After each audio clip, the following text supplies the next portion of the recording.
Hi everyone, welcome to Advocacy Advocacy Media. You're watching the Journey Series video podcast. I'm Mark, a brown man with black and white beard, a blue shirt, and I'm bald. And we're in our home office today. And I'm Crystal. Today I'm wearing a dark blue and white striped shirt. And I'm a white woman with brown hair, brown eyes. I'm wearing my red glasses today. And we're in our home. And today we have the pleasure of speaking with Gordon Williams, who is an advocate for people with various brain or cognitive issues. Hi, Gordon. Hi. Did I get that right? Yeah, that's absolutely fine. So I'll introduce myself. I'm a white man at the moment with a festival tan. I'll just show that off.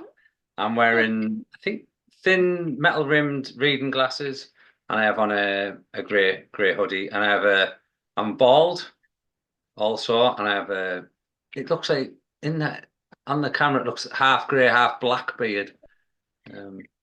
My wife often makes me dye it, but it starts to look like a pirate when it goes black. And I like the grey look, so I keep the grey in it.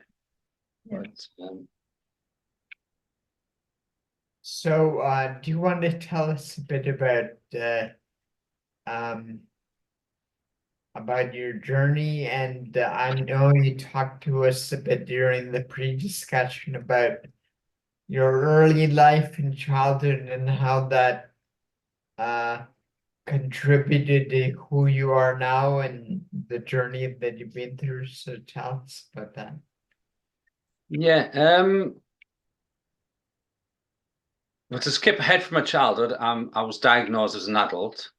And a lot of things from my childhood made sense through my diagnosis. So I was born, but not diagnosed with Tourette syndrome, ADHD, I'm on the spectrum, and I have complex PTSD from my childhood. So the first 10 to 12 years of my childhood was a pretty violent and abusive household, which forced me and taught me to suppress and mask and hide my conditions. Obviously, living in that sort of environment, it was essential to be seen and not heard. And there was quite a lot went on. I won't go into the details because some people can get upset by things. But that shaped my conditions and shaped the way I deal with life. And then when the danger left the home, which was my father, my tics went through the roof for a period of time, but I didn't know what they were. And they were put down as being nervous habits. I was just told I had nervous habits. But at school, typical of someone with my diagnosis, I masked, suppressed, and hid everything. But it was like a pressure cooker. So things popped out at school. So I was the kid that was always thrown out of class in the corridor. I was the one that wasn't allowed to go on school trips. And if we did go on any field trips, I had to walk with the teachers. And so my school life, I got a bit of bullying from other kids, but I got a lot of bullying from teachers as well, which isolated me quite a lot. And my friends group in the end were a lot of people that were very much like me. It was a very tight-knit group, but we were like, I would say we were like the outcasts. If you think of some of the old movies made of school life, you get the group that is just a bit on the fringes of everyone else. And we just didn't fit in, but we grouped together. And when I left school, all I wanted to do was join the army. I joined the army, and obviously masking and suppressing all these conditions without really understanding what was going on. So that didn't go well. Spent most of the time in trouble in the guardhouse, which the guardhouse in our army is like the jail on the training camp. But I did open up during that time to the Padre, which was he would have been who would have been a major, and he was obviously there for our spiritual needs and that. I opened up a bit about my childhood and we discussed it, and then it was agreed that maybe I was in the wrong place at that time, and I left the army. And typical of someone like me, I have spent the last up until what now, up until nearly 40-year-old going from job to job. I just, after a period of time, a job isn't challenging enough and you need something new. And most people I've met like myself with ADHD have a similar sort of journey.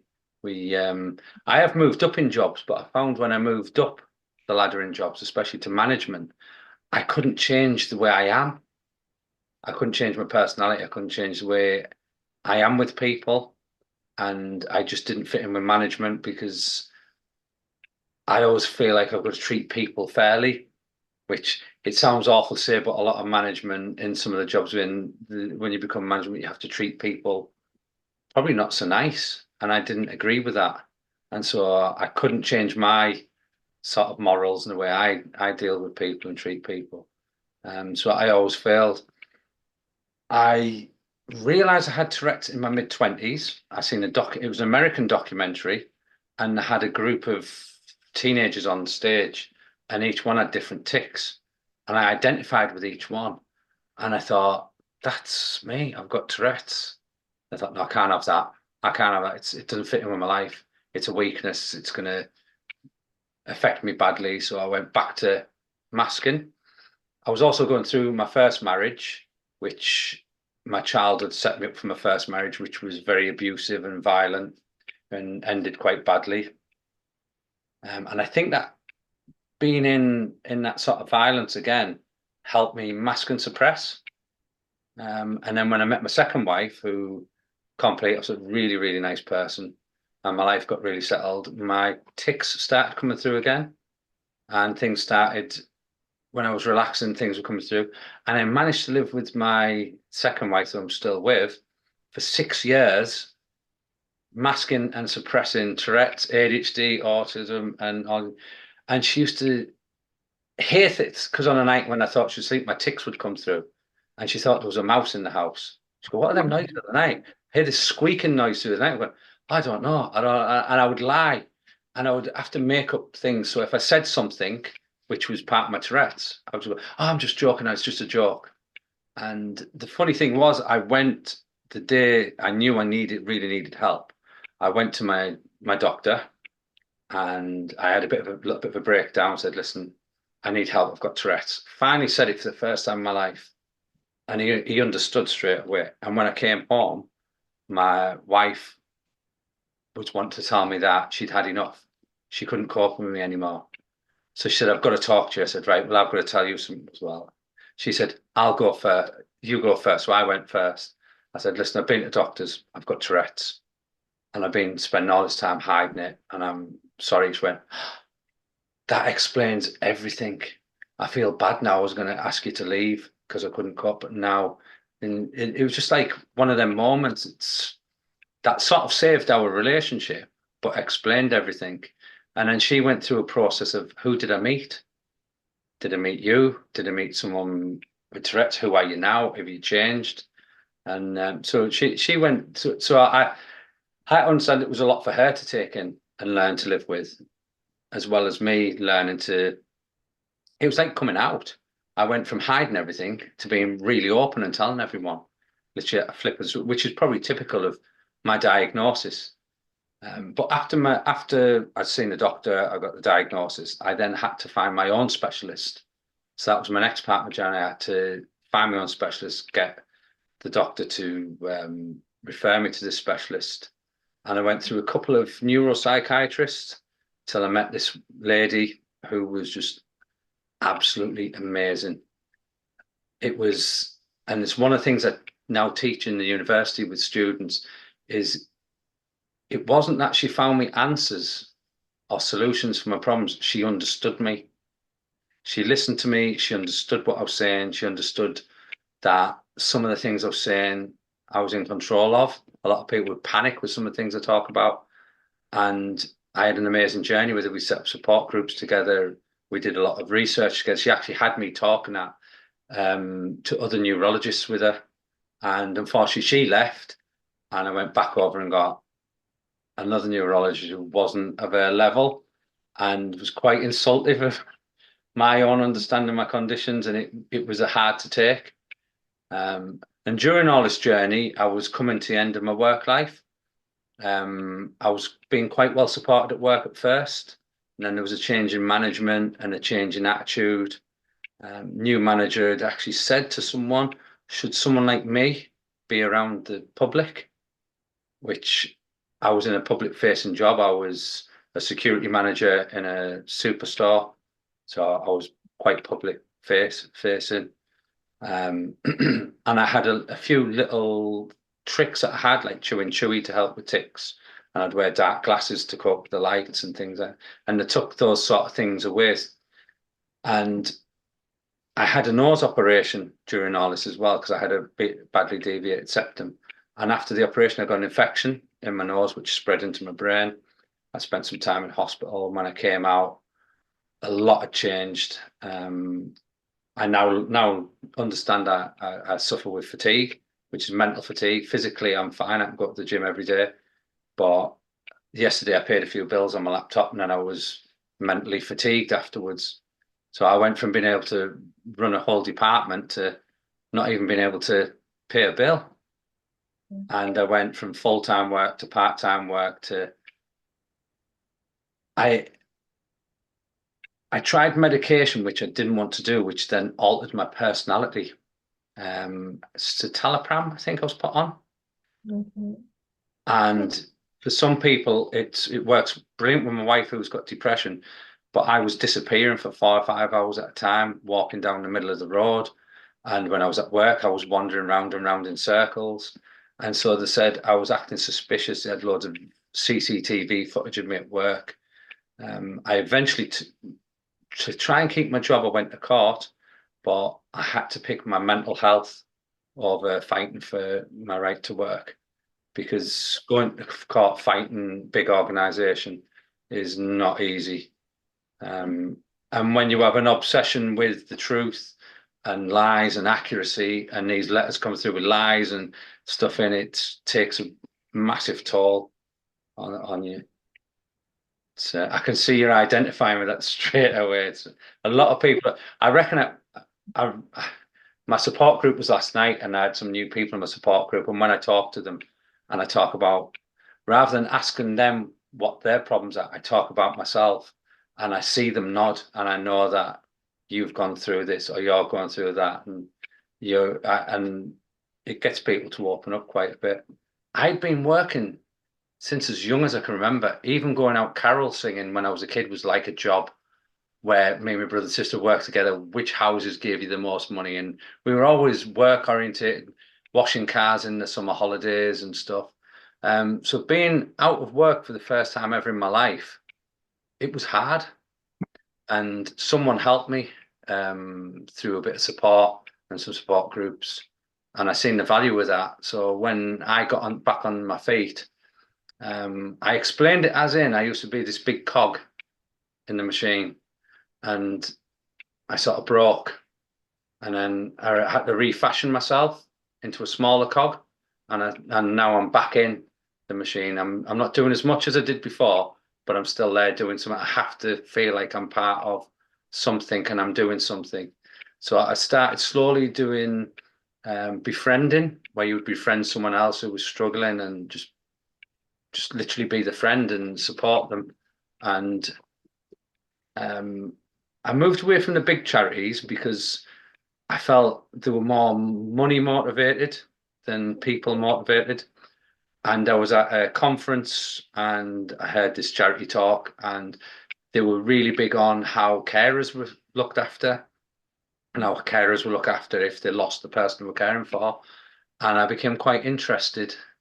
And after a while of working with them, they asked me to be a board member and a trustee. And one of the first things I said, the charity was originally called the Tees Valley Durham North Yorkshire Neurological Alliance. And I went, that is too long for someone like me. So we're now called NeuroKey, and it's opening doors, unlocking minds. And I said, it just rings nice. And they encouraged me. The first thing I was told was, you don't suffer from any conditions, you live with them. And that changed my mindset straight away. And then I started doing a bit of support work. And the lecturing side of things was an accident. I went to a school, and typical ADHD, I didn't look at what I was doing. I thought I was going to talk to one teacher with one pupil in a room and do a bit of work. And it wasn't. It was an auditorium with over 300 teachers. And I walked in, I was like, and I just winged it. I just did it. I had nothing planned, and I just talked.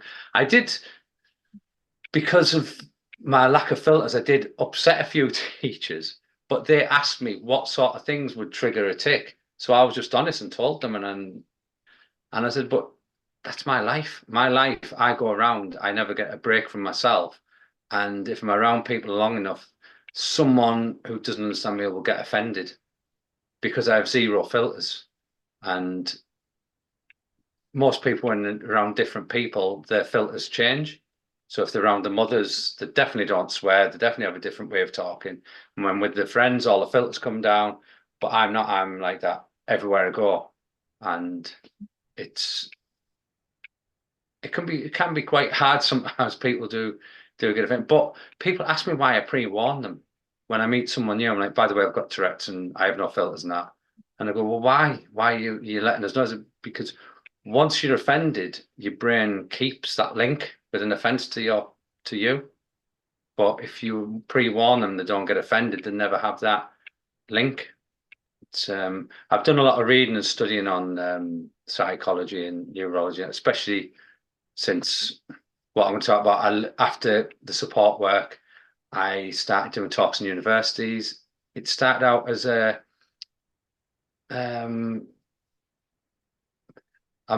we class as either an expert by experience, which they use our life experience and our experience of our conditions, lived experience ambassador, depending on where I'm teaching, depends what label I get.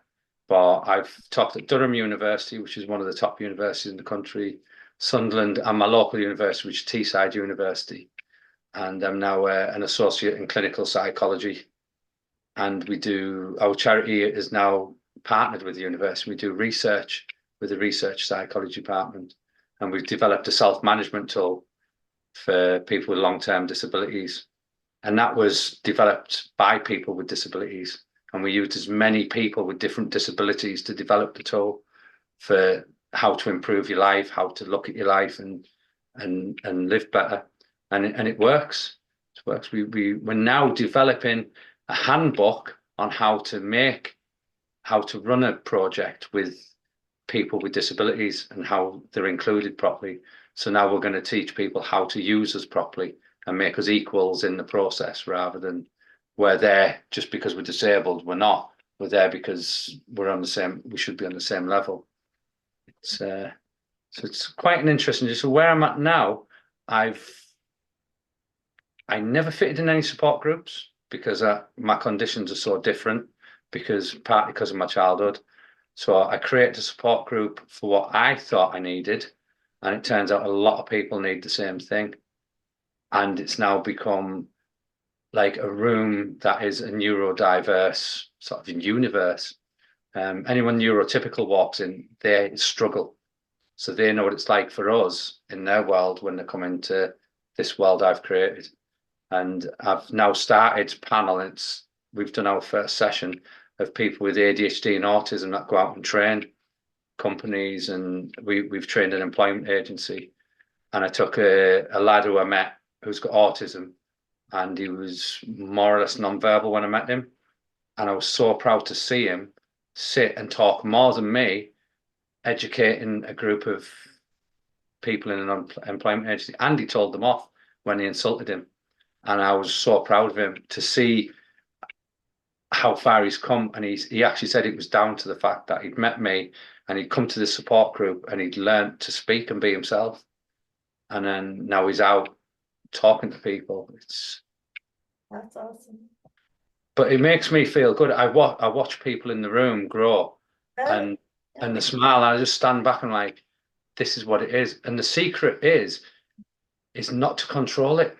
too many people that start a support group and they go, this is my group and I'm in control and I'm in charge. And I just stand back and watch and just let it happen.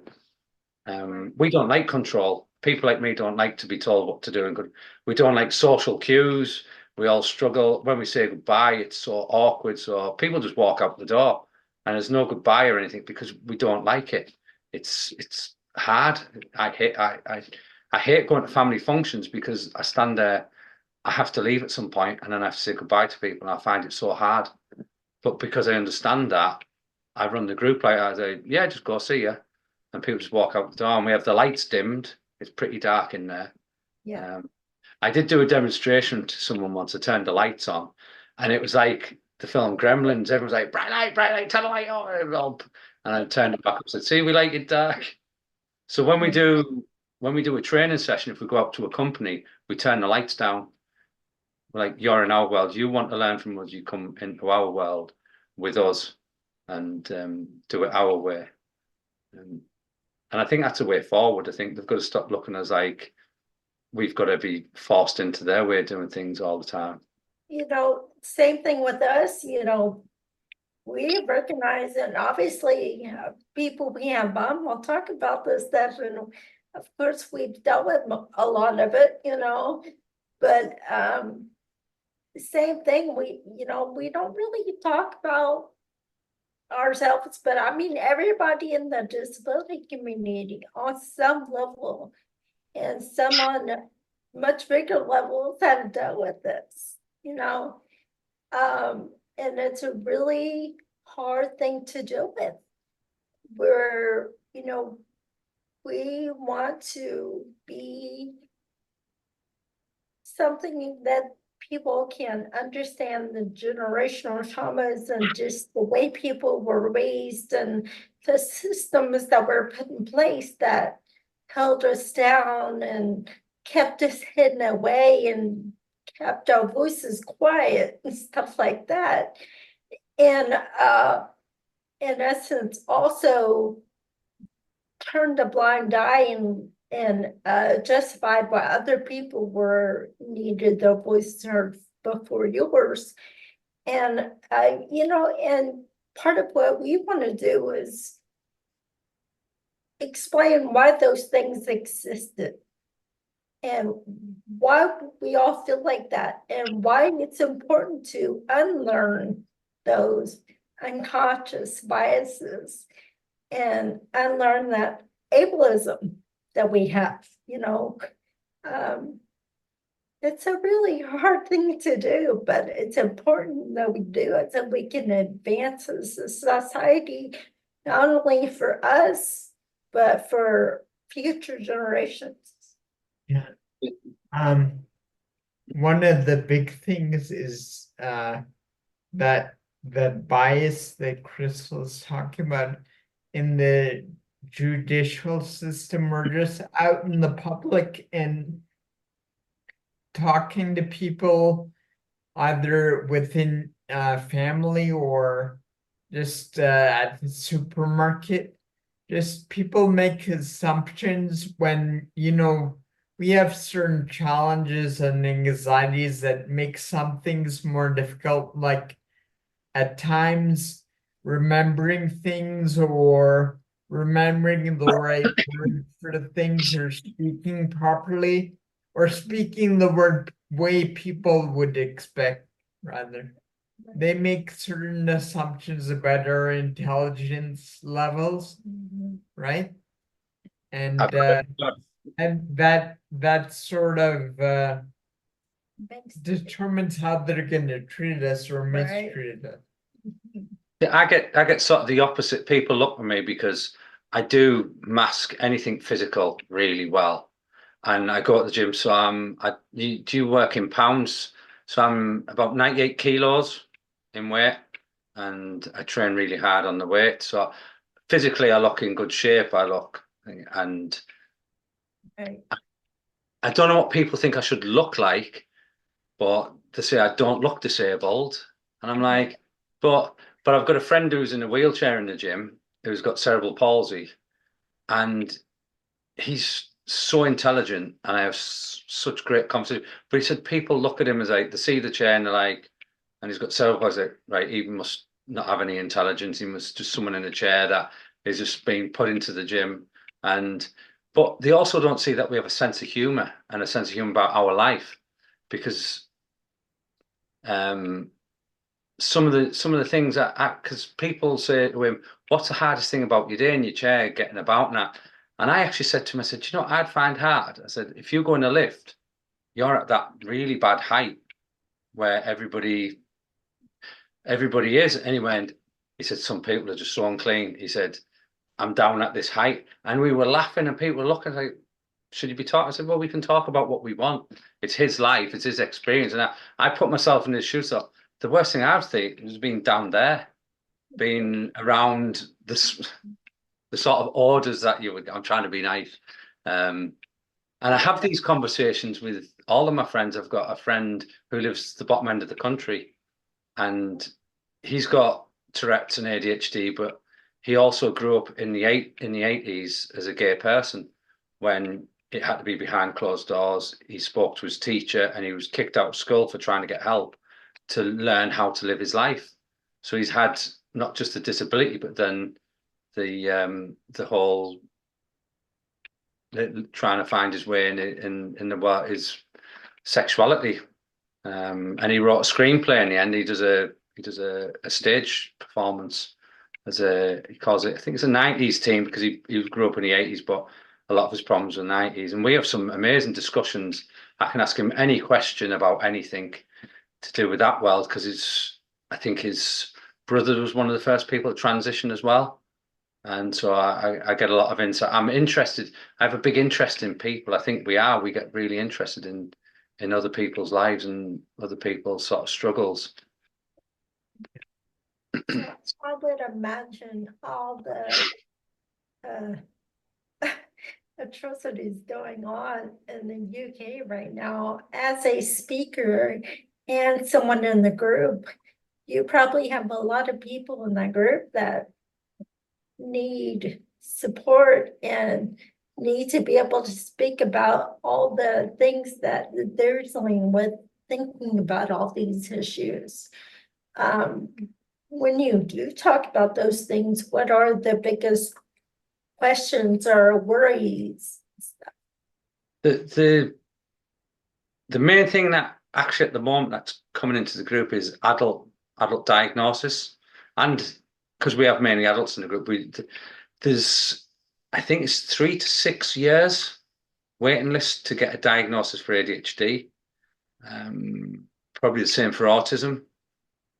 The oldest person we've got in the group, he got diagnosed in his 60s with autism, but mainly because he wanted to know why he had a successful career, but had never socialized with family or friends. He'd been isolated. So diagnosis up until recently was the biggest one, but now our Prime Minister has had a speech where he's attacked disability. He wants to reform the way we're supported by taking all financial support off people with disabilities, replacing it with either food vouchers. There's a talk of, if we get talking therapy, we'll be sort of cured and be able to go back to work. And also pulling all funding and just providing you with a one-off help with anything you may need. So like adaptations to your home. So once you've had your adaptations made in your home, you then no longer need any support, which we know is wrong. You putting a handrail outside someone's house and then saying, right, you should be okay now. That's it. They obviously have never lived or never experienced a disabled person or a disabled person's life, which is why I love doing what I do at university. These nurses and therapists and that I talk to, a lot of them have not met someone with a disability or met someone like me. And they always say you can read a book, but you can't ask a book questions. You can't get that depth. And right. And I think someone should have done that for the government. But for me, the speech he made, I think, was discriminatory. It was hateful. It was an attack on disabled people. Pardon? Ableist. Yeah. But when you think our employment figures are something 3.3 million, and he targeted the 0.3, which is people with disabilities only make up the 0.3. So he left 3 million people alone who are able-bodied. And the attitude of people I noticed very quickly. It was only yesterday I was in the gym. I was in the jacuzzi. We have a lot of discussions in the jacuzzi. It's quite a nice place to relax. And because I mask and I've got a lot of hidden disabilities, there was a lady. She said, "I don't know what it is with all these disabled parking places and people with disabilities," and she was really being quite hateful. And I thought, I'm not going to let her know that I'm one of those people. And then she said, "My daughter hurt her leg and was in a wheelchair for a few weeks, and she didn't need a parking space." But that was a temporary sort of. But my car was outside, parked in a disabled place with my disabled badge on, and I was hoping she would come out the same time as me to see me get in my car after saying all them things, but she never. But I pick my battles, and I think some people, it is just a waste of time trying to educate them. You know that no matter what you say, their opinion of us is never going to change. But then there's some people you meet that have just had the wrong information or are just missing. I always say people aren't ignorant until you educate them. And then if they still don't get it or they still don't want to get it, then they're ignorant. Because I meet people who I'm like, obviously you don't understand me. You've never met someone like me before. So I accept you're going to be confused or you're going to get it wrong. So it's my job to maybe educate them a bit. And if they still don't get it or they don't want to, I think, well, actually, yeah, you are now being a bit ignorant towards people with a disability. I mean, I've learned a lot through my charity. There's over 300 neurological disorders. I never knew that before. And I've met quite a few of the rare ones. And meeting someone with ME and then learning that I'd actually got ME from my brain infection. So I get fatigue and things with my eyesight. And he was such an interesting character. And he's wheelchair bound to his ME, which people don't realize. People think the whole joke with ME was, oh, you just get tired. And there's so much more to it than that. And that goes for a lot of conditions. People only see what's sensationalized in a documentary or something like, because with Tourette's, I was part of a documentary and my bit was cut out and I was talking about intrusive thoughts and I had a group of children talking about it as well and it was cut out for more sensationalized people ticking. And with my intrusive thoughts, which is a big impact on my life, I carry a lot of mine out. I've done things where I can be sat. I was in my 20s, I was sat, my brain just focused on the light bulb. I took the light bulb out, put my finger in, electrocute myself. That's done, ticked off the list. And then I got this, I don't know if you've read my website, I've got a few things. And these thoughts pop up, oh, God, why? I can't go on a ferry. I've been on a ferry once. And the whole time my brain's telling me to jump off into the water, but when nobody's looking and see if someone can hear me and rescue me. And I know in my mind that I'm possibly close to doing that. And it's a hard thing to fight. So I live with them things. So even when I'm walking down the street and I look like I'm in full control, I'm probably focusing on so many things and trying not to engage with them. And it makes me think how many people around me are walking around with thoughts of their own. Do you know what I mean? You don't know what someone's life is just by looking at them. It's quite an interesting world we live in.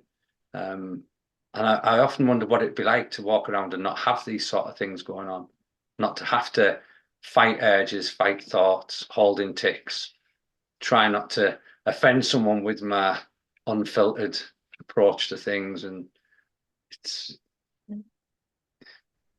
Yeah, it's often people are mad at people who mask, and hide things to make other people comfortable. But like as you were saying, some of those issues would frighten people and steer them away from a normal conversation or have them talk to you differently or treat you totally differently than they would without knowing that stuff, right? So sometimes it's very necessary to do that, just because the world we grew up in, was not taught how to treat disability, or anybody who minority or look different, talk different, walk different, whatever, thought different, all that stuff was hidden away. And so people don't have the structure or the ability to know how, like you were saying, once you know better, because they were never given that structure. But now we're having these conversations with people. Now you know about it. You're not ignorant anymore. So once you know better, do better. What's really interesting is I've got a friend, a really good friend, and we have a similar background. He recently, beginning of the year, January, had a brain aneurysm operated on, and afterwards he had a stroke. And he's gone from being one of the fittest, strongest people I know in the gym to really struggling. His speech is really affected, his memory is, but of all the friends, one of the people he only lets around his house is me, because he says, I understand his world now that he's now in. He's had to accept very quickly he's a different person. But one thing he said to me, he said, I never understood why you hid so much. I never understood why you masked things, why you hid it. He said, I know now. He said, now I'm in this world. Now my brain is the way it is. He said, I'm doing it. He said, he goes out and he tries to hide. I mean, he's got this big scar from his operation. But he said, he didn't understand it. He said, he said, unless you live in this world, you don't understand it. So he's gone from a world of non-neurological disorders to suddenly overnight, literally his whole world's changed. And I seen on his fridge, and it was something that really rang. He wrote a little note to himself on the fridge. I'm not a survivor, I'm a warrior. And that's his spirit. And I was like, he tried to escape from the hospital. He was pulling the windows up, trying to escape from the hospital. He's like, I shouldn't be in here. They had to let him out early because he was shadow boxing behind his curtains and everything. He was like, he's supposed to be resting. He just had major brain surgery, and the distance he's come and the fight he's going through, he is testament to his character, his strong character. And it is hard for him because I'm the one person that understands him the most. But if you knew me well enough, I'm probably the hardest person to deal with. And we laugh a lot at things, and I frustrate him a lot as well. But his words are coming out completely wrong, but I can understand them because I do the same thing, but in a different way. And he's like, how did you know what I was trying to say? I said, I don't know. I just know what you're trying to say. Because if he tries to tell me the ceiling in his front room, he'll say sky. I went to get him something from the shops. He goes, let me put some water in your car. And I knew straight away he meant petrol. But a lot of things he mixes up. And I sort of understand it. But I also understand, like he said, that it's the hard sort of process he's going through. But then he said, you've had it your whole life. So you've got a lot more information and knowledge, which he's like, you can help me. He recognizes I can help him. He's like, you can help me. But I think the biggest fight for him was going from being this big, strong character to being quite vulnerable. He can't say the word disability. When he tries to say it, his brain hurts. He gets a pain in his head. But he can say the word special. So now he goes around telling people he's special because it's the only word he can remember and say. Which, if you've seen the size of him, he's a really big person as well. And he looks very scary and mean. He gets him in a lot of trouble because he's determined to. He used to go walking around Scotland for weeks, traveling with a tent, and now he's quite housebound. But he sneaks out and goes on the train, walking around York, which is and stuff. But we've worked out a system of communication. He can talk text to me, but he can't read text back. So I have to talk to him through emojis. Mm. And if I get my emojis mixed up, it confuses him. So it's but one of the things, we made loads of plans before hospital. I know I'm going off on tangent, but the one thing we never planned for was him forgetting all his passwords.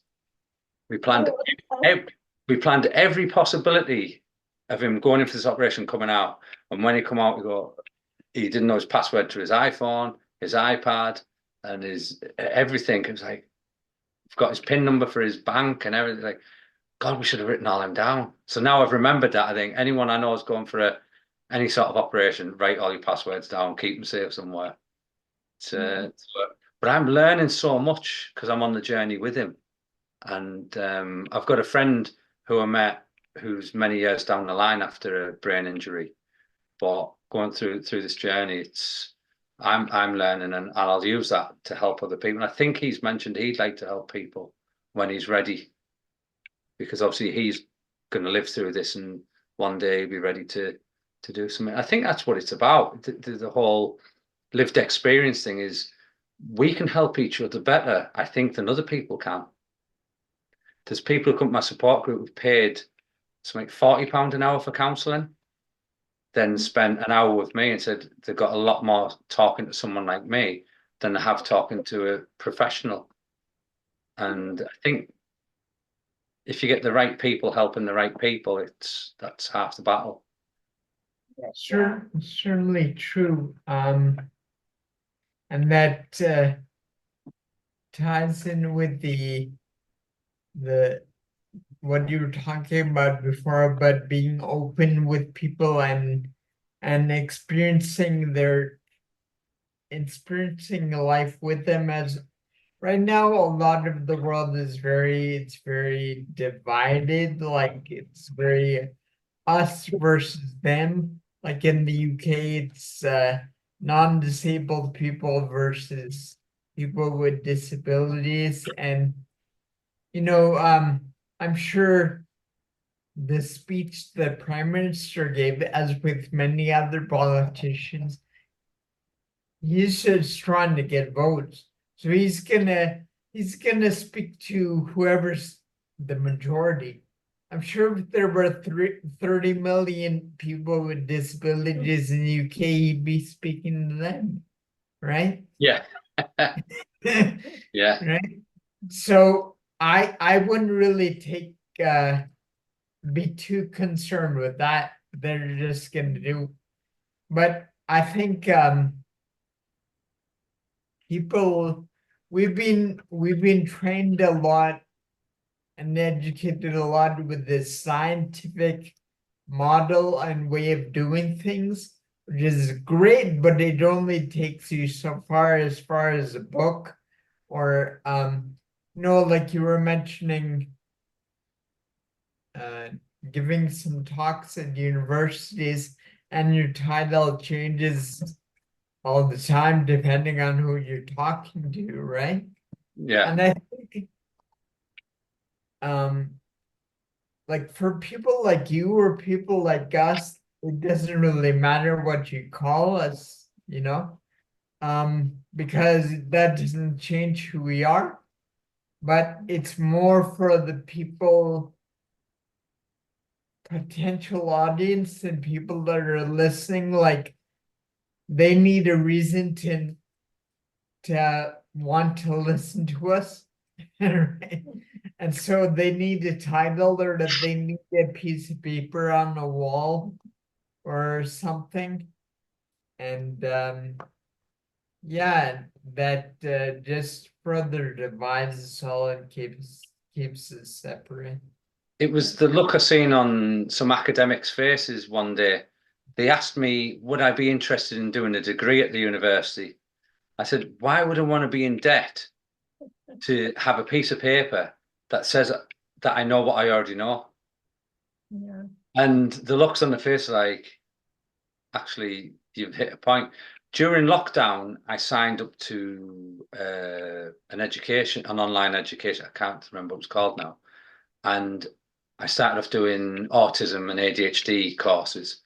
And me being me, I was like, if I don't know the answers to these questions, I shouldn't be doing what I do. So I skipped all of the work, went straight to the answers and got 100%. Then there was a few I did a few psychological first aid, and I did as many different ones as I could, some for if you go into a war zone and some for children and that. And then I found another ADHD course, and there was a professor done a lecture you had to watch. And I watched things like that in 4 times speed. I can't watch them normal speed. And one of the things he said, which is when I go into school, is the first thing I talk about. He said, children with ADHD or autism should be sat at the front of the classroom under the gaze of the teacher. I was like, no. When I go into a classroom, I said, where does this child sit? We sit them at the front. Where do they want to sit? In the back corner. Right. Do you know why? Because they want to see the whole class. They want to see the door. They don't want eyes behind, because I can feel the eyes behind my head watching me. And you want to know what's going to be out. And when the child moves to the back of the class, they go, what a different child. Absolutely transforms them. And so I argued with this professor, because you could message back on the course, like, what are you doing teaching people, put kids at the front? And I think of all the children I've supported, there's been one girl that liked being at the front, and that was her choice. But most people, when I've got a charity board meeting tomorrow, and they accept me as I am, and I sit where I want. The whole board can sit around the table together. I could be stood looking out the window. I could be stood in the corner. I could be wandering around. And I'm there for what's in my head, not to sit there and look good. And half the time, I might zone out. My name will be called out. I go, all right, yeah, tell me what you want. And I give my input. But they allow me to be myself. And that's what I love about the charity. And the board's made up. We try and always keep it 70% disabled, the board as well, of trustees. Nobody's allowed to benefit from anything we do financially or any sort of gain. And I like that as well. We don't have a lot of money, but we do a lot for people in comparison to other charities that have a lot of money and print a lot of leaflets, but don't actually really help anyone.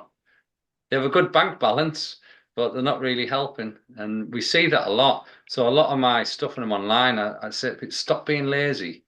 Research the charity you're going to give money to, and give local, give to small charities. £10 to a small charity is a massive thing. To a big charity, it just disappears. And that's my passion, is that people start looking at the charities that they're helping. And I give a lot to animal charities. I love animals. I could live with animals on my own forever and not see humans again if I had to.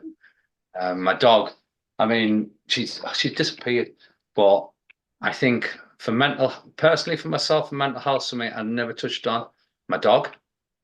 I've had a dog since I was a small boy, and when times were bad, me and the dog hid in the dog basket together, and I've had a dog by my side my whole life. I walked into a gym when I was 14 and never missed a day. Even when my disc went in my back, I'm going to talk about my neurology, my disc went in my back. I've got horrific nerve pain in my leg. I've lost all the feeling in most of my leg and my foot. And my wife videoed me dragging my leg down the road to go to the gym. I said, I'm still going. And I reckon that's why I can still walk, because I just kept going. But for mental health, the gym's brilliant. For socializing, most of my socializing now is in the gym with people like myself. There's 4 people in my gym with Tourette's and nobody has a clue. We all mask. We all avoid each other most of the time, so we don't set each other off. And music is amazing. And photography, I took up photography as therapy, and it just took off. Helps me travel about. So I always try and promote some sort of creativity for therapy. I think creativity is just, and I love seeing, especially people who are, I think they use the word neurodivergent now when we all think differently, but how people who think differently create things differently. I've got a friend who took street photography up because I do it, and it's completely different to mine, but it's amazing. It's different, but it's not like anything else I've seen. And I've got friends who are artists who draw stuff, and it's just not like, if you get neurotypicals, they seem to follow this pattern. But when you get people who are like us, who think differently and see the world differently, it comes through in their expression in their art or the photography and art. And I've been pushing for a long time to have, what do you call it when you show all your work? An exhibition. I want, I want an exhibition of not just my photography, but people with who are neurodivergent, the art and the photography but at the moment our local place where you'd exhibit art, I think you have to be drinking wine and have a cravat and have a different, like quite a upper class accent to show your sort of stuff in there. But I'm working at the university runs the building now, so I'm working the university angle and going to try and get in there. But I think it would not just show what we can do, but also join a bit of a gap between the two worlds as well. Right. Yeah, bridge a bit of a gap between the neurodiverse world and the neurotypical world. Yeah, it's definitely something that should not be a thing where there should be a division there, and there shouldn't be. I mean, as far as like terms go, there has to identify the two different. I get that, but as far as we're just humans that have different experiences, and we just, it's hard to help people come to that place of understanding. It doesn't matter that you experience and have all these privileges, that we don't have. It doesn't mean that we're less deserving of those same experiences without the labels. Yeah, I think the biggest thing that I've picked up on recently is in education, is people like me can learn everything, but the system can't test us. So it's not that I can't be taught, it's not that I can't learn, although I do learn differently, I learn my way. I've got the knowledge, but I can't express it in the way they ask. So I actually said to someone, I said, if you sat down and had a conversation with me to find the knowledge I've got, I could give you it.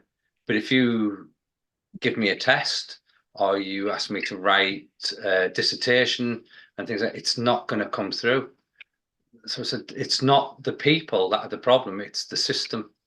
The way the system not just educates, but tests as well. The exams, the way they try and extract whatnot.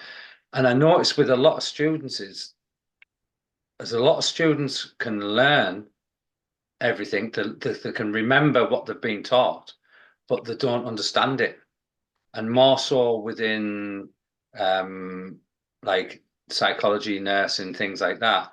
I meet students that can answer every question that they're being taught, but it doesn't mean you understand the depth of it. So they could answer questions about a disability, but it doesn't mean they're going to understand the people with a disability.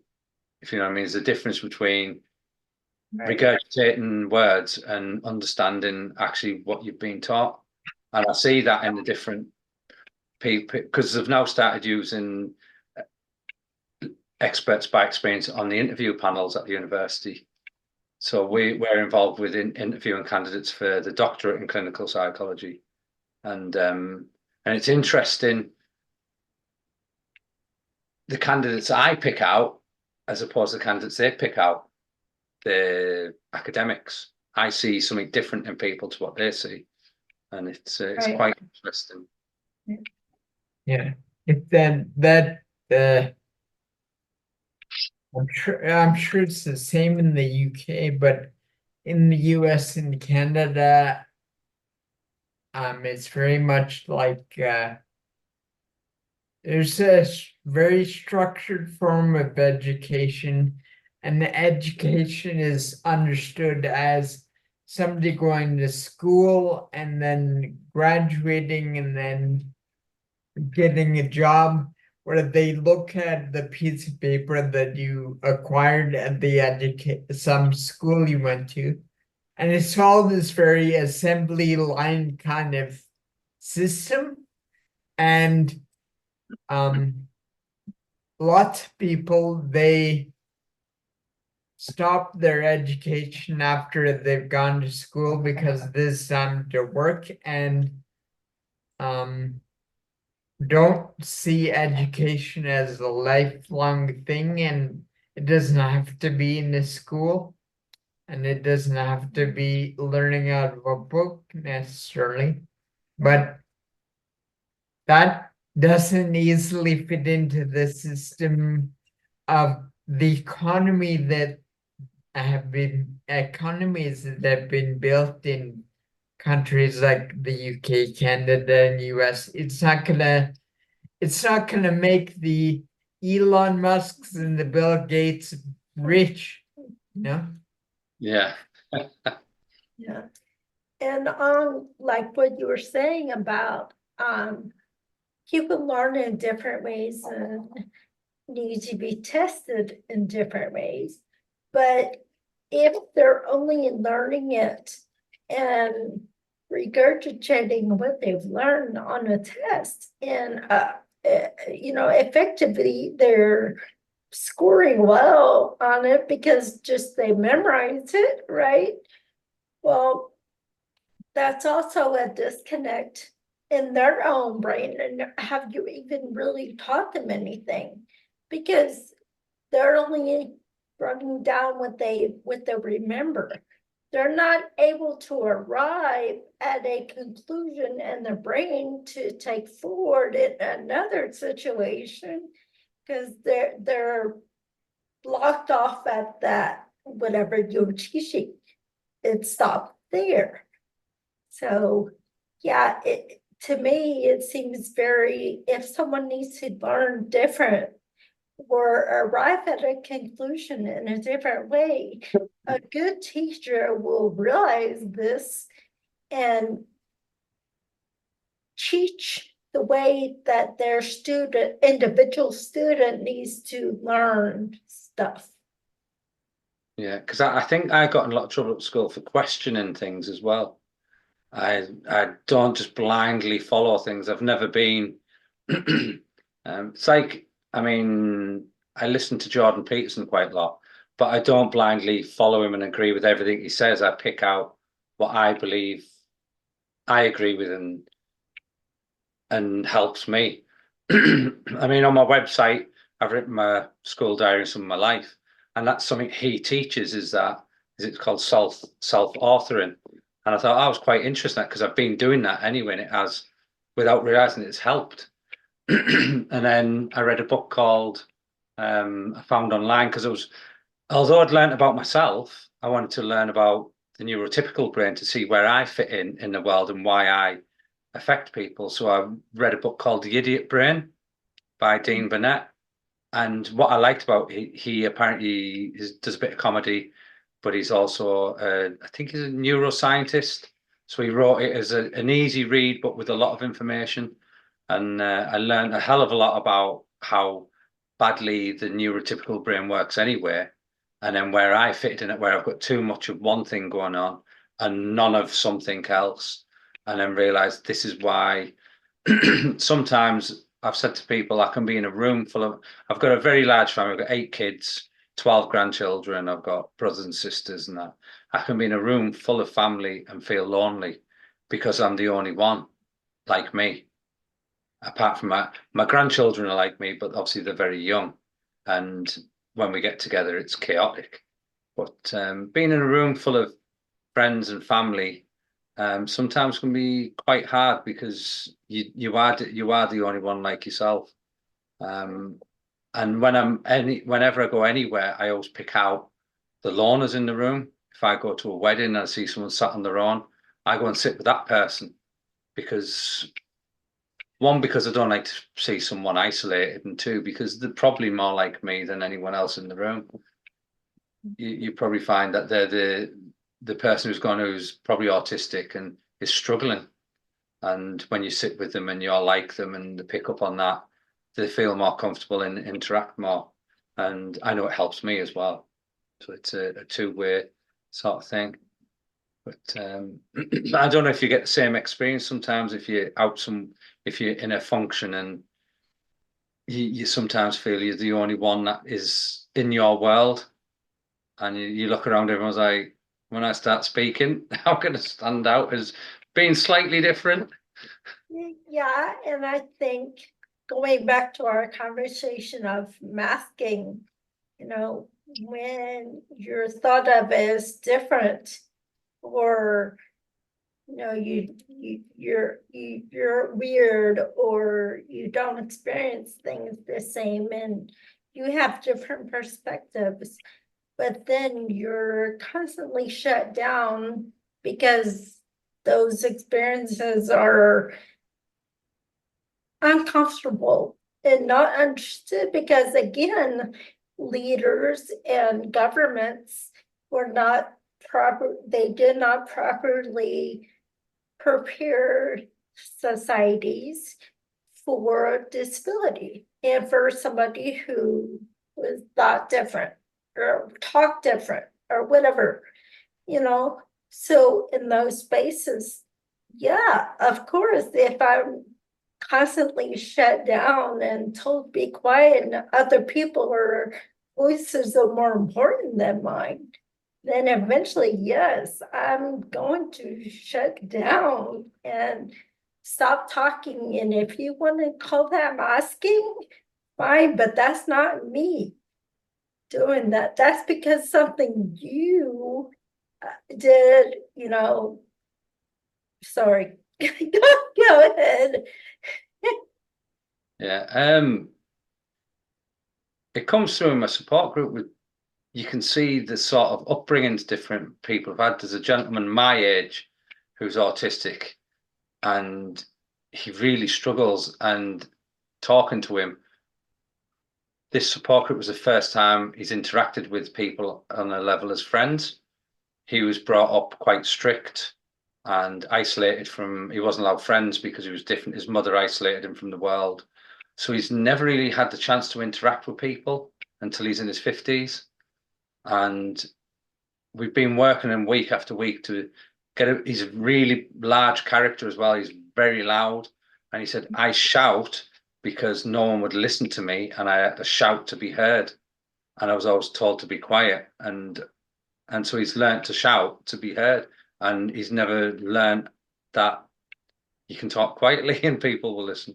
So we're working with him, and it's hard.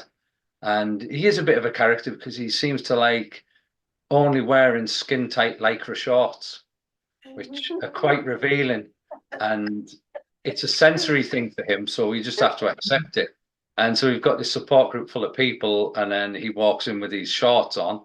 And I'm like, right, yeah, you're here. And people ask me, do you think you should tell him to wear a long t-shirt? I'm like, No. you've got to let him be himself. A few people at first were like, does he fit into this group? I said, yeah. I said, because I don't turn anyone away. Because what if that was you? What if you walked through the door and you didn't fit in with everyone straight away? Would you want to be turned away? He has actually been turned away from a lot of groups and a lot of big charities that are paid a lot of money to support people like him. And the one place he fitted in is my group, which my group runs for free. I found a hall I get for free. I pay for the biscuits. We call them biscuits, you call them cookies, won't you, biscuits? So we dip them in tea. I've got to remember there's a language of it. So if I say biscuits, you think of, do you have biscuits with gravy or something like that? So we have, because you have cookies, but then we have like lots of different kinds of cookies, which would be like custard creams. You've heard of them, custard creams, and No. so we have quite a different selection. So we'll have like, it's like two, I would try and just get like cookies with cream in the middle and stuff. We have lots of different. So I provide them and the tea and the coffee and stuff like that. And then we have a gentleman who's autistic. I don't even know how old he is. He's probably about 60. And his wife, he looks after, has got thalidomide. Have you heard of thalidomide? I think so. Wasn't that there were a bunch of people? I think I remember seeing a story, but basically it's a birth defect thing. Yeah, right? the government, it's been given pregnant women the thalidomide drug, apparently to help with pregnancy, but it caused birth defects. So he looks after his wife, he comes to support group, and he just walks in and he runs my kitchen. He provides tea. He makes tea and coffee all night, and then he cleans up and then goes. And he's happy doing that, and that's his. All right. Well, if that's what you want to do, I'm happy to let you. Because I offer people tea and coffee, then I instantly forget I've done that, and then no one gets a drink. So I warn people now: when you come to the group, if I offer you a drink, you won't get it, and then that way they're not upset when I don't give them a drink, because I forget everything. I think my biggest tangent I went off once. My wife was going for a nap, and she said, "You have to ring your daughter." I said, "Right, I'll ring my daughter." And then when my wife got up from a nap, she said, "You ring your daughter?" I said, "No, but the old wood outside, I've built a pergola. I built like a big structure out the back with all this wood." And that was just one of the biggest tangents. And that's now being built into a big wooden extension on the back of the house. And I just get sidetracked so much into doing things. So I'm either can't focus on anything, and I like my brain to be like a computer with loads of pop-ups popping up all the time. And then sometimes I'll just hyper focus, but on the wrong thing, not the thing I want to hyper focus on. So I don't choose and if I'm right, I think I've got about 10 articles ready to write with titles, but I have to wait for that clarity moment, normally about 2 or 3 o'clock in the morning, when my brain goes, right, we will work now, and you can write something. But if someone opens the front room door and offers me a cup of tea, although she's being kind to say, right, my thought process is gone, and I'll have to wait weeks or months again to think again. And it is hard to live with that, but I just accept it now. And I accept that's the way I work. And one of the best tricks I've learned, and I use it on all my friends, especially when they're struggling neurologically, is, and it was a neurologist pointed it out to me, I watch reruns of programs or films I've watched before. And Wow, this it sounded so familiar. gives your brain a break. And my friend with the head injury, he said, "I'm having headaches, I'm tired." And I said, "Go home, find a film or a program that you've watched before, watch." He said, the next day, he said, "My headaches went, my tiredness went." And I said, "Well, you're not taking in new information and having to learn something. You're watching something you've enjoyed before. It's already there. So your brain is enjoying it, but it's having a bit of a break." My friend, when he came out of hospital after the aneurysm and the stroke, he watched the same program over and over and over and over for months. And he said, but it felt good. And it was a program of people going out with metal detectors. So he said he liked seeing the outdoors and being outdoors and metal. And he was just watching it all over and over, but it helped. He said, "I can't watch other things, it hurts." And so I think you have got your own version of In-Betweeners in America. We've got the original British one. I've watched it over and over again. And Shameless, I think you've got Shameless. Shameless, that's really moved across to America. Well, it's just as good as the original, and probably better in some ways than our version. But I've rewatched. I can watch a whole 10 series of a program in a week. And my other trick, I play Minecraft. If nothing's working, if I'm just complete, I just go on and I just build. And it reminds me of being a child playing with my Lego when I was a kid, and just switching off and building. So it's Minecraft's another big one of mine. It really helps. And I think sometimes our brains need a rest, but at the same time they need stimulating. And it sounds counterproductive, but we need some stimulation, but a rest at the same time.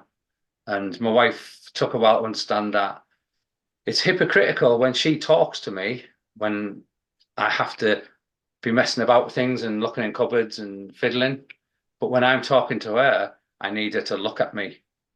And it's very hypocritical, our condition, because there's a lot of noises that really affect me sensory, but I can make them and be in control of them noises. But if them noises are created by someone else, I'm like, oh my God, I can't with it. Are you identifying with the same? Yeah, a lot. Oh, that's it. Yeah. I'm started to, I have no idea. Yeah. I often feel that, well, Chris has to put up with me because, yeah, like I'll have a tough time focusing a lot and get easily distracted or sidetracked by the smallest little thing, but it's sometimes hard for me to just do the same for her and consider that, right? But yeah, I'm learning. And I deeply identified with it, like watching programs over and over again. There's some movies and TV shows I've just watched over and over again, and yeah, I just would sit and just watch them, even if I've seen them 100 times. I'll just watch them over. Yeah, that, and then you mentioned Minecraft. Well, right now, we also talked about being productive during the day and then not recognizing that, you're in pain. You kind of put it behind, out of the way.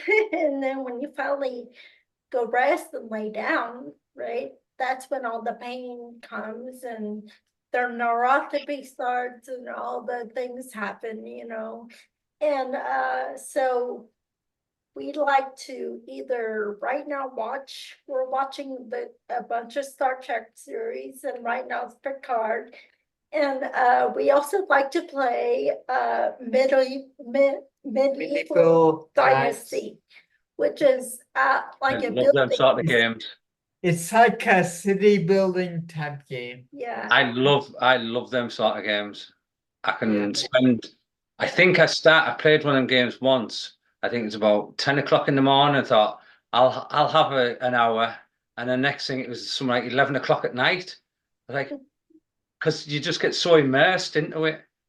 They are amazing. But I think we need that stimulation of building and creating. That it's all creative. It's all aimed towards creativity. But I get what you're saying about bedtime. I can be sat in this chair. This is my chair.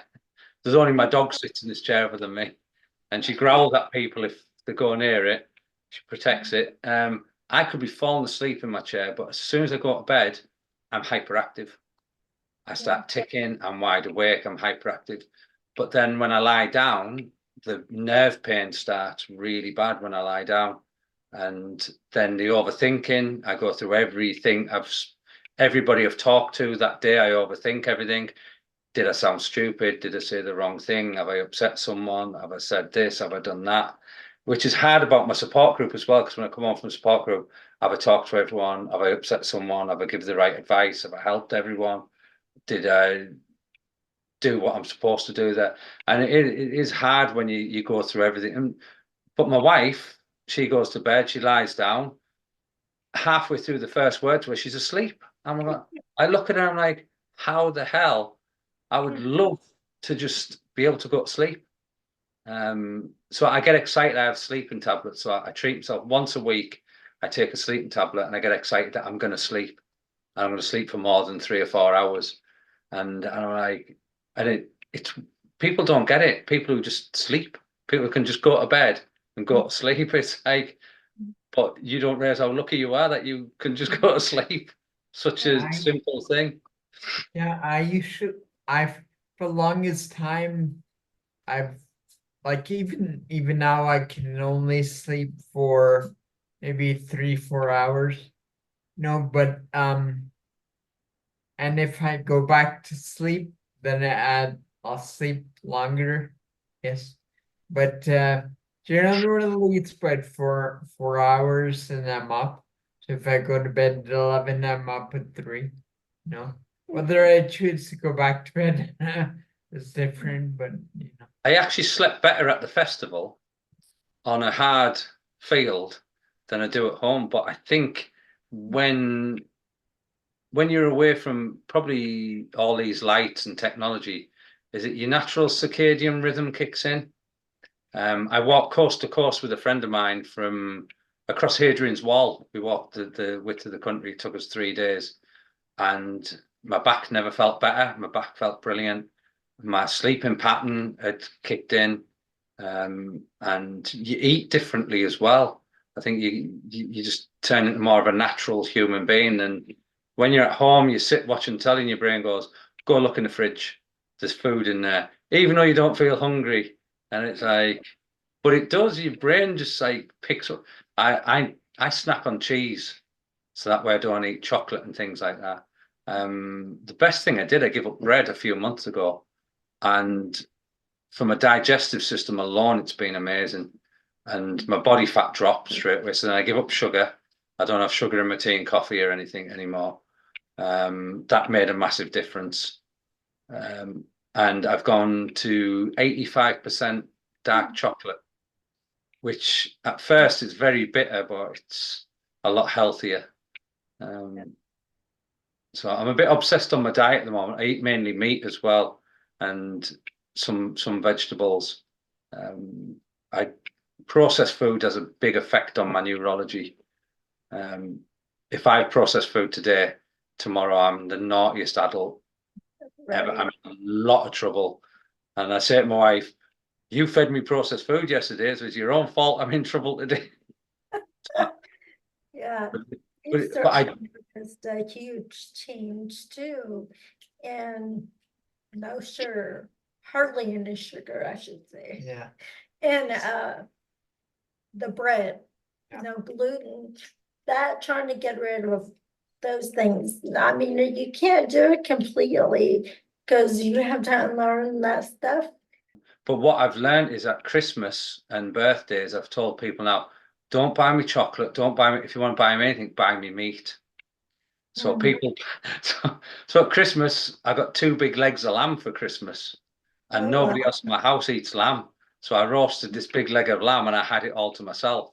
And then what I had left over, I made into a curry, and then that was another meal.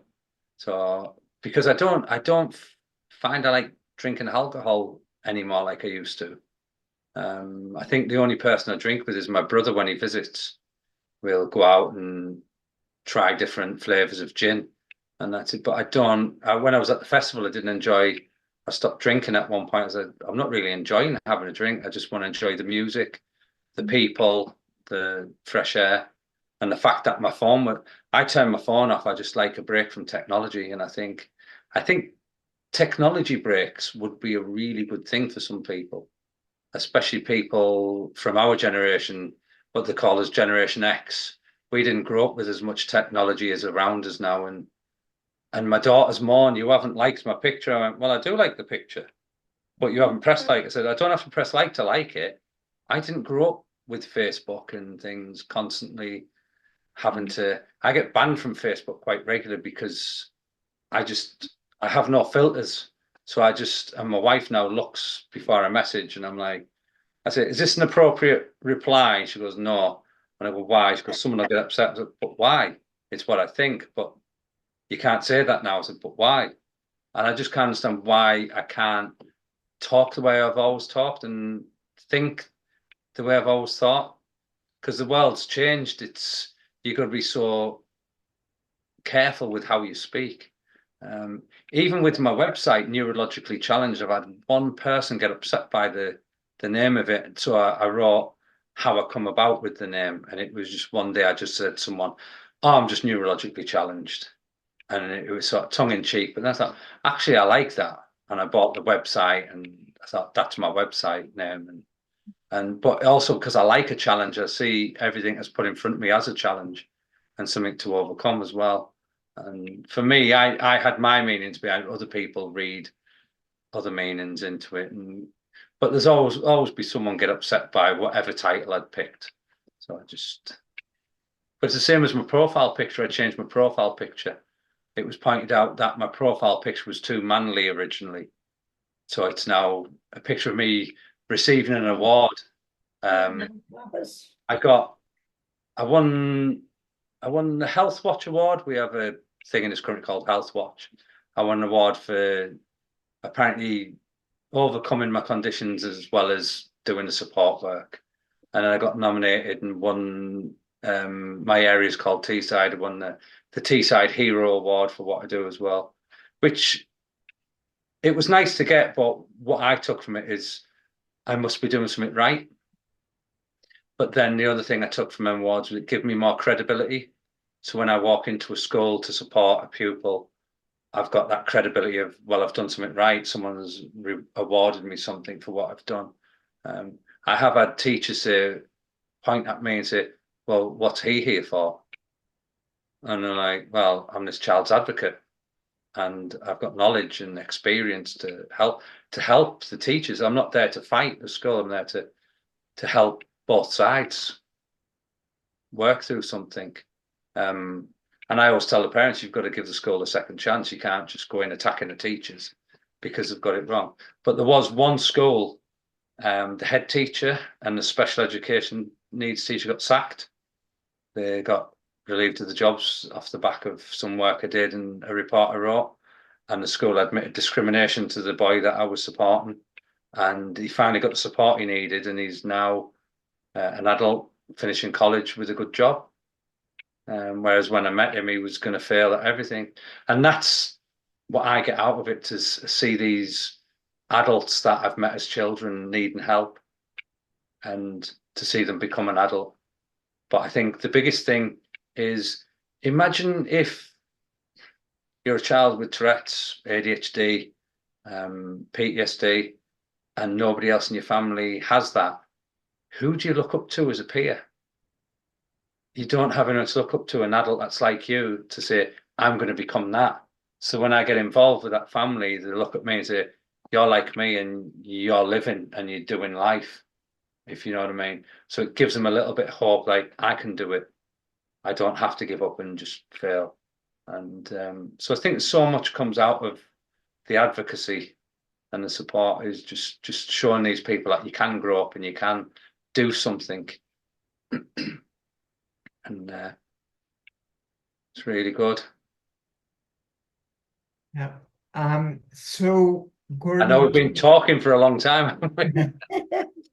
It's okay. Gordon, tell us a bit, is there anything you're working on that you'd like to promote?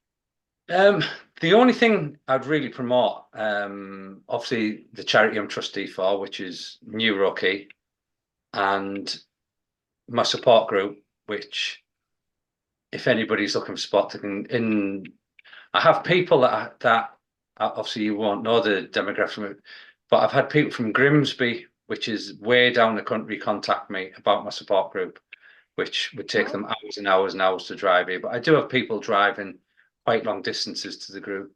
But everyone who comes, Only UK or every? yeah, only in the UK at the moment. But and then there's obviously my website, Neurologically Challenged. There's a Facebook page and a lot of younger people don't understand what a website is. I think everything's a Facebook page or something now done. They don't realize websites still exist. Because when you say website, they go on Facebook and they're like, no, it's an actual website. And on there is my school diary, which people find educational, funny, and some of them tragic at the same time. And then some of the stuff that I've written about, I've learned myself. Like I learned that I have cerebral visual impairment. I've always struggled with seeing things if I don't remember the color of them. And then my auditory processing problems, I've written about that. The delay in processing words is my biggest problem. It can take me up to an hour to process what someone said sometimes. So I've written a lot on that, and a few things that have happened as an adult, a few sort of funny instances and that. So, but I'm hoping, I've got the school diary more or less written, and I was wanting to publish it, but I need help publishing it. That's my next step, because that's the hardest bit. Kindle publisher is just so hard. But I think you've inspired me as well, because I've talked about podcasts for years, and then my brother podcasts, he's brilliant at it. But I've tried to put things on video and talk, and I just feel so unnatural. But the conversations I have with my friends, which is similar to what we're having, I said, if only we recorded them. They're just the tangents we go on, the things we talk about are just so interesting. And I think it's important to, what you're doing is really important. I think it's amazing. You know, yeah, we encourage you to do so. I mean, you've obviously have that well established, speaking and the lived experiences and the support group. You have everything you need right there. So, and just being able to give people that support and have those conversations, is a huge thing and is helping multitudes of people, that you don't even realize are helping. So I would encourage you to do so. Well, I've enjoyed watching the other podcasts that you've done. Sometimes I don't watch them. I'll put my headphones on when I'm walking the dog and I'll listen, because sometimes I like to just listen to what people are saying. And but everyone has their own way of doing things. So I did watch one of the videos today, but some of them I've just headphoned in, because when I walk the dog on a night, that's my free space and my brain opens up to everything. But I think it is finding our where we work best, isn't it? It's Yeah. because I was Yeah. hoping to do this at the centre that I use, but there's no internet there, so I've had to stay at home. It doesn't matter. It's about having those connections and you and your story. It doesn't matter. People think you have to be in a fancy place, dressed a certain way, and all this stuff. That's not what it's being able to connect with people and explain situations on a human level instead of judgment. That's what matters. And you, technically speaking, you don't need the internet. You can just record it and upload it later. Yeah. If you want to go ahead with that idea. What? If you wanted to record the conversation, then when he gets If they're a person. right. But if they're on the internet, Oh, you have yeah. to connect, Yeah, I like guess. we're doing now. Yeah. He's gotta have the Yeah. internet. Or Yeah, I this found- would not exist. From the most trusted friends that I've met over the years through work I've done are sort of dotted around the country. So there's one in Liverpool, one in Guildford. So Liverpool is probably 2-3 hour drive away from me, and then Guildford's probably a 4 hour drive. It's down near London. But I'm planning to drive and visit these people on some sort of little mini road trip.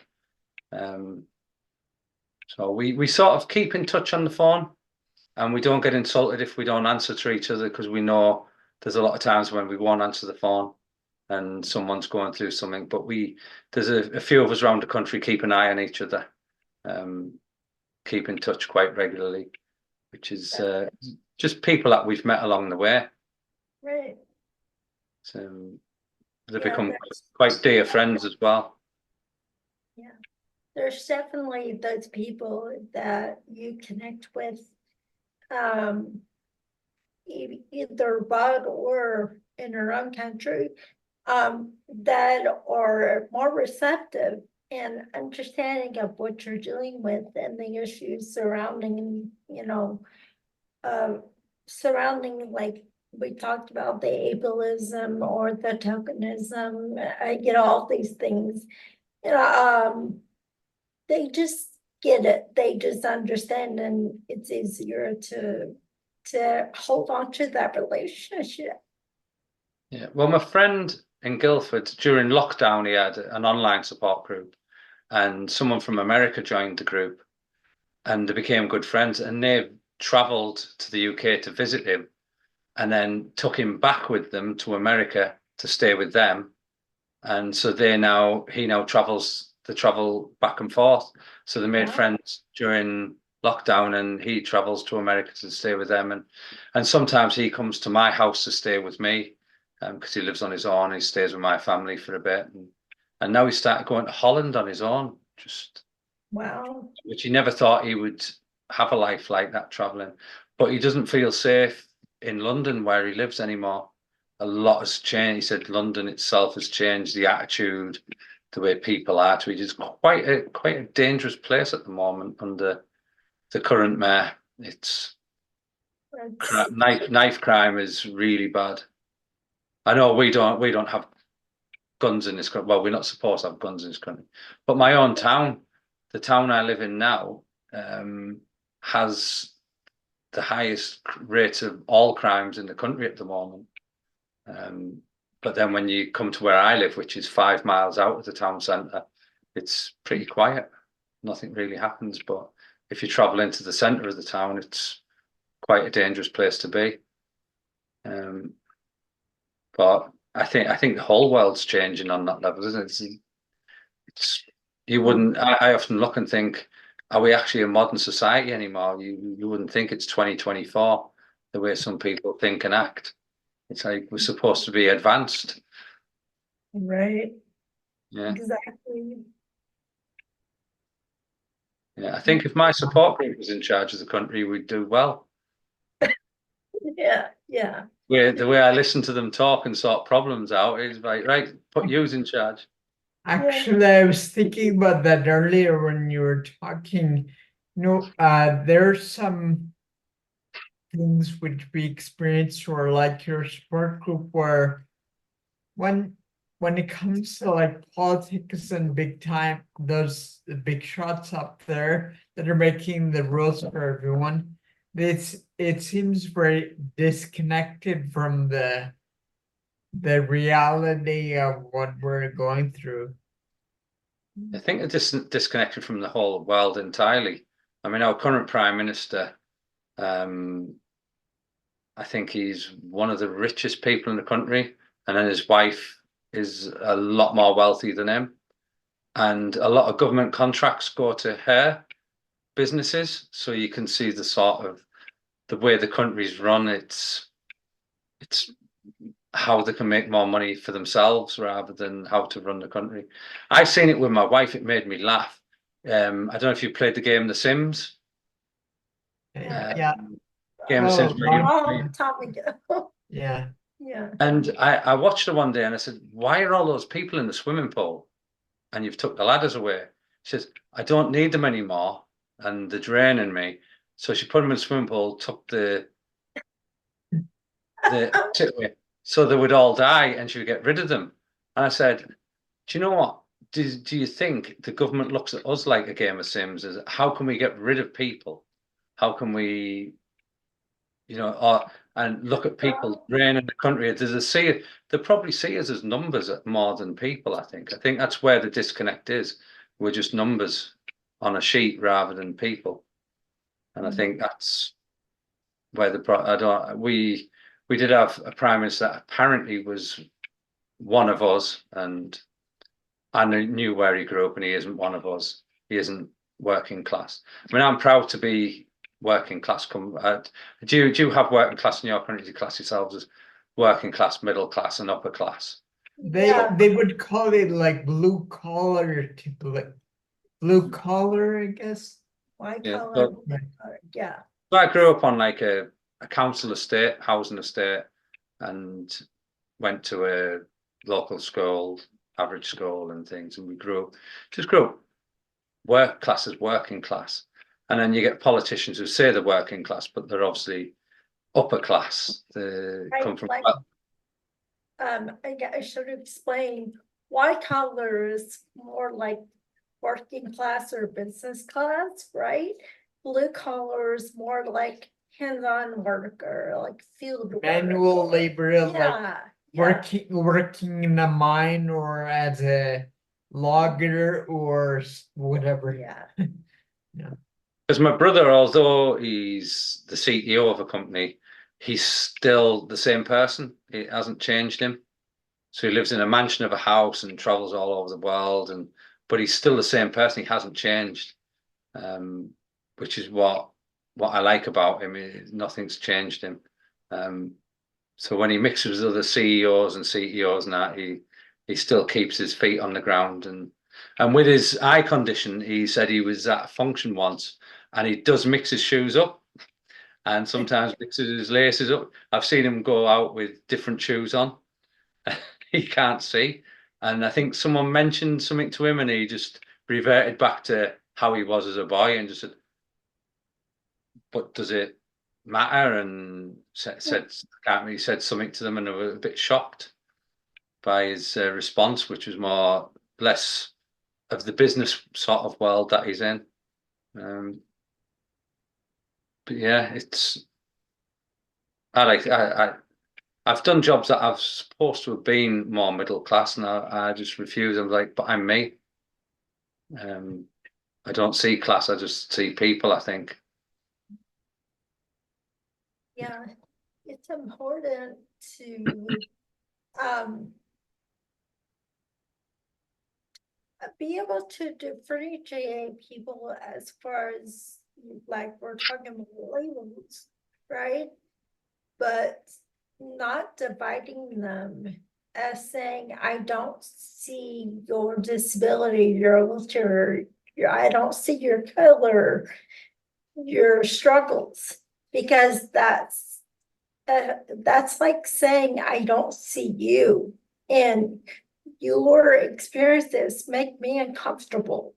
So we're going to ignore those and do things my way.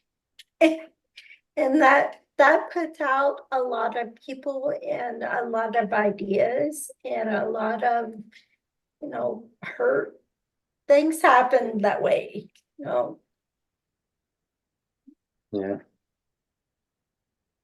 Yeah, I mean, that's what I like about the gym is there's no age difference. You can have a group of people talk and the youngest one might be 16 and the oldest one could be 80 and we all stand on the same level talking. And obviously our abilities are all different as well. And but there's that culture that we have in there that we're all gym people, we're not people. And we have a lot of females that stand and talk. So there's actually a lady in a gym that doesn't know she's got ADHD, but I pick up on her energy. So if I need energizing when I'm training, I go and talk to her. She makes me that hyperactive, then I go off and use that energy and train harder. And then she goes off bouncing across the gym because she's got hyper off me. And it's so I have a group of people in the gym that I use as well. Like you make me hyperactive, so I'm going to talk to you and use that energy. And it's something I picked on quite a long time ago. We energize each of the people with ADHD and autism. When we get together, we get quite excitable, quite energized. And that's one thing that's come out of my support group is a lot of people say they walk in the door feeling tired, feeling down. They're at the end of the tether. And by the end, they bounce out the door smiling, happy, and can't wait for the next one. I used to run it once a month. It's now twice a month. And if I could commit to it, I would do it every week. But it's a lot of commitment to make sure I'm there week in, week out. If I can find someone to help me and do it the way it needs to be done, I would do it weekly. But it is a lot to commit to weekly. Anything else? No, I don't. We could definitely have like so many conversations, and it was so lovely talking to you and getting your experiences on these things in the UK. We would definitely want to talk to you again and have further conversations. Yeah, see what happens after the election. Let's talk about your projects. What about how can people contact you? Beside on your website, just do you have a specific email or My Facebook, there's a LinkedIn? website email. There's a contact form and an email on the website, and then there's the Facebook page, and I think I have a Twitter account linked to it as well. But I haven't been on Twitter or X, it's called now, as much as I used to be. I forget that I've got to keep up with all these different social media things to keep them running. But I am on Facebook as well. I'm trying to think what picture I've got. My picture changes all the time on my Facebook because I have a photography page on my Facebook, and then my own page as well. But I try and keep my page to myself because my neurologically challenged page has no politics, no arguments, no nothing on it. Whereas on my Facebook, it's not that I put anything on, but my friends might tag me in something that's controversial, and someone else they'll associate you with that even though you haven't agreed with it. Right. And I've had that before where someone will say, send me something on my Facebook. And then people go, oh, look, you believe in that because it's on your Facebook. Like, well, Right. someone else put it on there, having a chance to remove it. And it's a Right. bit of a strange world online. Right. But yeah, contacting me. They could also, if they wanted to contact me through yourselves, you've got my email and whatnot. But if the type, I think if you type in Tourette's England, I think some of the stuff I've done with the media over here is on there. There's a couple of videos I've done with the local news and that as well. And I've done some work with some students from university. They made a mini documentary with me for the university, and they followed me around. And I didn't realize how much I physically tick when I'm walking about. I thought I hadn't ticked at all, but there was quite a lot of physical ticks on that. And we made some funny thing we made a video about being sensory and sat in a waiting room. And they wanted to put in a thing where your breathing gets more and more rapid. So I had to do the voiceover for the heavy breathing in a sound room. And it just, every time we try it doesn't sound like someone getting anxious. It sounds like something else. We had to keep doing it. And in the end, we had to change it. But yeah, it was I have a good time with the students. We do some really interesting stuff with the university. That's the positive that's coming out, is the universities are really, really pushing for more involvement from the callers. I think in general, it's service users and carers. Mhm. So the push, especially within the nursing field as well, the national I'm trying to think what they're called now, the National Midwifery and Nursing Council pushes for more and more involvement. I think the first year nursing course is 10 weeks involvement from experts by experience. Oh, you asked me for contact details. I've gone off on another tangent, haven't I? That's okay. That's okay. But Thank you, Joe, for your time and your perspective on things. And I suppose I could have just said my email, which is gordon.williams@hotmail.co.uk. Yeah, that's that. I didn't think of that till I was like, yeah, I could have just said that. It's easy. But I've really enjoyed talking to you both. I've enjoyed listening to the other videos as well. I've really enjoyed them. Thank you for listening and watching. But I'm glad you contacted me because it's something else for me to watch. I'm always looking for something new to learn from, because it's not just watching the people. You learn from the people that you talk to as well. Right. You learn something new because someone's life always has something you haven't experienced, and I think that's what you're putting out there is other people's experiences. I think it's amazing. I hope I can get some of my conversations with my friends out there. Might need to do a bit of editing on them now. Yeah, it's definitely interesting, talking with people and getting their experiences down, and having these conversations is the only way we're going to connect with people and try to make it better, and if people are listening and annoyed by some of the stuff we're talking about, oh, well, those aren't our people, and, we have these companies and businesses, and you're doing it wrong. This is not the way we do things. This is not getting you seen. This is not getting you heard. That's not what's important to us. It's the issues and connecting with people and getting their stories and you know, that's what matters, you know? Yeah, definitely. And as you were talking about, people have gotten away from connecting with people and only relying on technology. And there's some good parts about technology, but there's also some negative. And if we don't have things like, well, this right here, then how are we gonna find people to connect with, to be able to have those more meaningful connections and conversations? Yeah, I agree. You're just starting your day there, aren't you? Are you starting your day? Yes. Well, Well, it's about 2 now. no, Oh, wow. Yeah, we've been talking. We've been talking. 10 o'clock at night here. I'll be Wow. yeah. Well, Well, I you walk better my dog. get to bed. We I need walk. to. Yeah, I walk my dog through the middle of the night anyway when there's nobody about. I like the peace and quiet. I've seen me walking at 3 o'clock in the morning with the dogs. It's brilliant. Just looking at the moon and the stars and the peace and the quiet.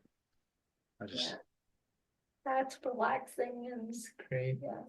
Well, we're gonna go and eat something and rest. yeah, I'll probably, if my wife's still awake, I'll be making her a coffee.